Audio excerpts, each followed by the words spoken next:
First off, yes, I was lucky enough to have yet another field school out on the south side of Farmington on Tommy Bolak's property, the B Square Ranch. And as always, thank you, Tommy Bolak, for allowing me to work there. Thank you, San Juan College, for also allowing me to work there. And then I thank all my volunteers and all my students, too. I am going to chat just a minute or two about, I have conversations with Tommy frequently, and he has his own specific views, one of which is, where's the water, right? Okay, we do have 3 rivers there. The Point Pueblo, where I work, is right on the San Juan River. It is immediately on the north side of the site. And ever since I've known Tommy, he's always talked about that the North Road should be called the South Road. And lately, I've been trying to convince him to make a museum. He's a rich guy. I think he should make a museum for all these artifacts that we have now. So this last time that I chatted with him, he said, well, I already have a museum. And I said, but that's your office, Tommy. No, that doesn't work. And so he did finally mention to me this time that if I would start proposing more and talking more about it being the South Road instead of the North Road, right? Roads go from one place to another. And yes, it drops off in Coots Canyon. So I've always ignored it a little bit. But if he would build a museum for me talking about the South Road, I'm going to do it. So there we go. And then I also want to mention that Carol Lawrence and David Preston have had a poster over there on our great kiva and all the multiplicity of features that are in that kiva. And then I just want to mention that I'm also going to talk about an ark of rooms, which we just discovered this last October. And then the other thing is, as many of us happens to us, we get older, and I'm starting to worry more about definitely working and finding where all the walls in that site are. So the last 2 years, we have been working on that. And starting, I believe it was the spring of 2017, or maybe even in 16, I had an October session. So I've been getting volunteers to come in for a week in the spring and the fall. And then these last two, this last spring and fall of 2017, I have 3 guys who have been taking an internship from me, and they want to dig. So we have been going out and digging 1 day a week, which means we're getting quite a lot done. And as of last October, what we did was we went over to the south side of the road. The road goes right through the site, and I knew there was 2 rooms over there from some testing that we'd done in 2011, and all we had found was the south wall and 1 cross wall. So I knew there were 2 rooms. They looked like a linear 2 rooms, and so that's what I assumed they were. But in October, we went over to that side, and I thought we would clear some more walls over there. And there was a depression, a pretty good-sized depression, kind of to the northwest of those 2 rooms. And Louis Chavez, who's one of those 3 guys, Louis Chavez, Byron Campbell, and Ed Huber are the 3 who go out with me. And I said, it looks like there might be a kiva there. So he starts clearing it, and no, it's another room, and it turns out to be an entire arc of rooms. There are at least a minimum of 12 rooms, and the open area is to the north, slightly to the northeast once we found both sides, which we just did that recently. So in fact, this year we did kind of concentrate on those rooms and went down to the floor in many of them. But first I wanted to mention the Great Kiva. We did just a little bit of work over there. So David and Carol in 2016 had worked on the remodeled floor, which technically there are 4 floors. Floor 1 is actually 20 centimeters of a multiple lenses of floor. Then it was remodeled from the original floor at some point in time, and I still don't have a good date for that. I'm kind of assuming it's that late 1100s, early 1200s time period. Most of the ceramics in that floor 1 lenses are Mesa Verde black and white and Miquelmo black and white. And we also have a lot of White Mountain redware, which we continue to get. But what David and Carol found in 2016 were a lot of features on the east side on the remodeled floor. And so this year they continued to the south of there and found even more features. So I'm just going to read directly from a little bit of their poster here. Which is over there now, and there's probably still a little time to go visit that. a total of 158 features on floor 2, that's the remodeled floor, on the east half of the Great Kiva. All circular or ovoid openings. 99 are located on the east side of the vault, which the vault, both vaults are continuous from the north to the south. Shapes varied from cylinders, basins, jars. Jar being comes down and then it kind of bells out a little bit, so it's slightly different than the bell shape. Troughs, cones or conical, bell-shaped and irregular. And the majority of them are not basins. The majority of them are more or less post hole sized features, but they don't appear to be post holes at all. And about half of those east of the vault line, so that's half of the approximately 199, and 2 thermal stains did get eliminated from that then, but that doesn't really affect the statistics very much. About half of those east of the vault had 1 or more artifacts, and those artifacts were occasional sherd, lithic debitage, and there was a bone in one of them, and several of them had rocks. Some of those rocks, quite a few of those rocks, actually had pigment ground on them, both red ochre and yellow ochre, and I think not this year, but the previous year, one of them, at least one of them had some azurite also on it. About half of those that are east of the vault line had, one or more artifacts. One large horseshoe-shaped feature is due east in the Kiva, that's due east, and it's surrounded by 30 of those features, 20 of which are connected directly or indirectly via tunnels to that central feature. The open end of the horseshoe faces north, and it is, I forgot the dimensions of that, but it's pretty good size. It's like about that big. So that's from there, and we still, we don't have any idea, but evidently that remodeled floor is literally has many of those small post hole sized pits on it, and the closest that we can come to it is at Aztec Great Kiva. Earl Morris did indicate that he had a whole lot of features in the floor over there also.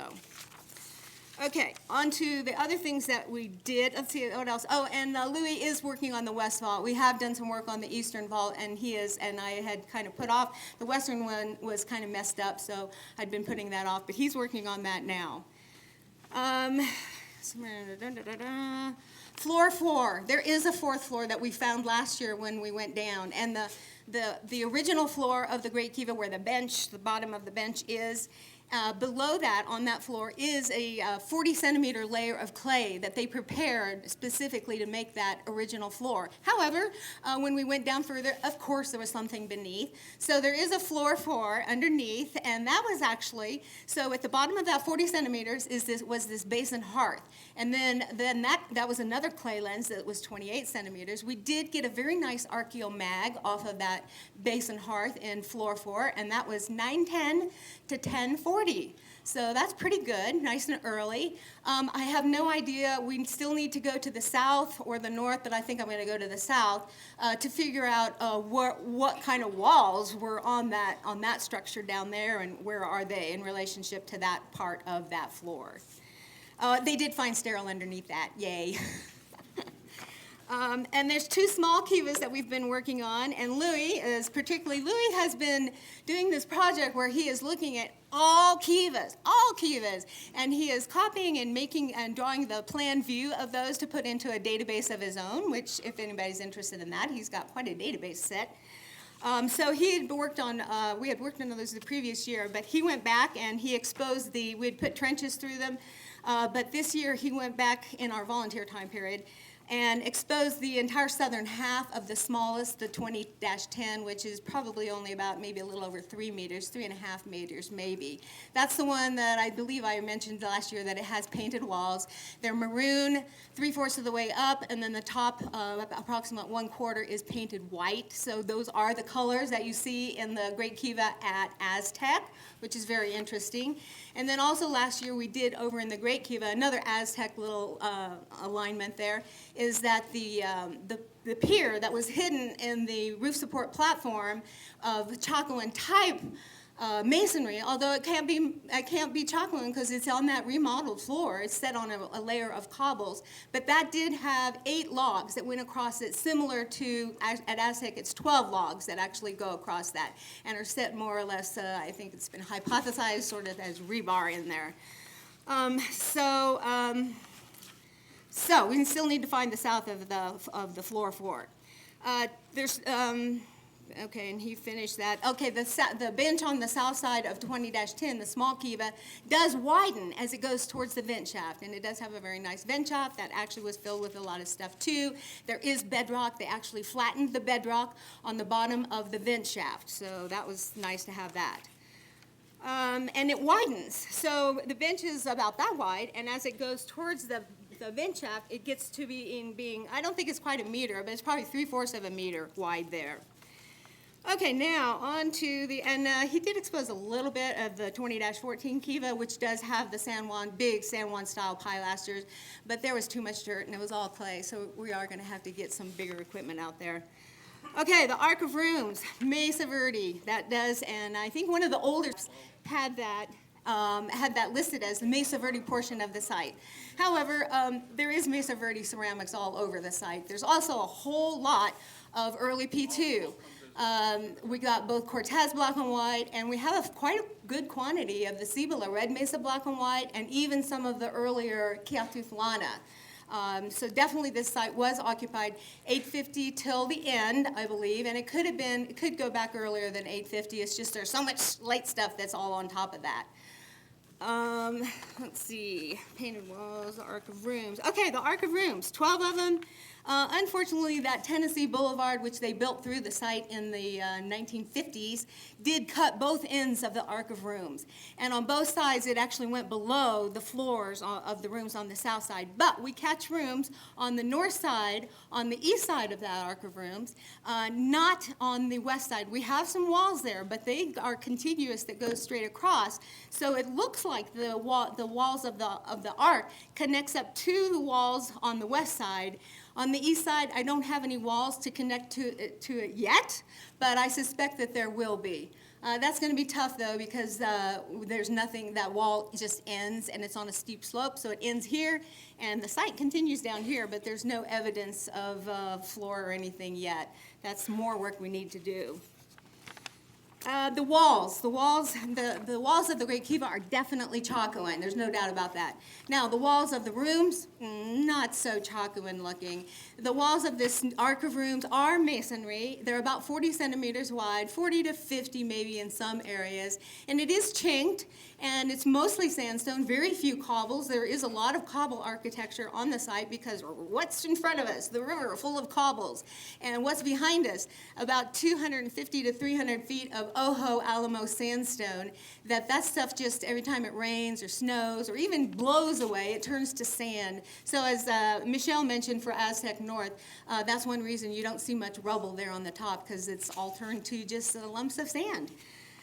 So they do have chinking, though. They have chinking in the whole thing, and very few cobbles in the arc, versus the two large walls that are on that extend out to the east from the Great Kiva are cobble walls right next to the Kivas, and then sandstone walls further to the east. And in between those two large walls are a set of small rooms, 7 Mesa Verde rooms with small 25 centimeter wide rooms. So right now it's looking like there's a later great house connected to the Kiva, Great Kiva, and then the small set of rooms, which I'm not sure if those eventually had connected, and the walls to the east are mostly sandstone and definitely look more Chacoan, whereas the painted Kiva actually does look more Chacoan. They're not really radial pilasters, but they're close to radial pilasters, so they're small.